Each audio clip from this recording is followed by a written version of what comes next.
पेडगाव आदत मैदानाचा गट क्रमांक 1 सुटला आहे. गट क्रमांक 1मध्ये पहिल्याच गटात एक टॉपचा जोड आपला पळताना दिसला. हिंद केसरी सचिन आणि त्यासोबत होता चालू सीझनमध्ये टॉपमध्ये पळणारा संतोष तोडकर यांचा साई.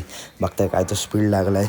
3 गाड्या पळल्या परंतु या गाडीने अंतराने गटपास केला आहे. खूप सुंदर अशी गाडी पळली सुंदरची आणि त्याचा पायरा होता हिंद केसरी सचिन.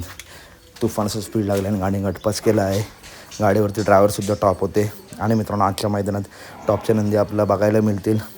मैदानाचं खरोखर खूप टॉपचं आहे आणि खूप सुंदर असा स्पीड लागला सचिनला आणि सुंदरला. तर अपडेट आवडली असेल तर नक्की व्हिडिओ लाईक करा, चॅनलला सबस्क्राईब करा आणि कमेंट करून नक्की सांगा सचिनला आणि संतोष तोडकर यांचा सुंदर जो स्वर्गीय रणजित निंबाळकर सर यांच्या नावाने ओळखला जातो कसा स्पीड लागला आहे गाडीला. चला तर भेटूया पुढच्या व्हिडिओमध्ये. अशा अपडेटसाठी व्हिडिओ लाईक करा, चॅनलला सबस्क्राईब करा आणि व्हिडिओ जास्तीत जास्त शेअर करा. धन्यवाद मित्रांनो. भेटूया पुढच्या व्हिडिओमध्ये.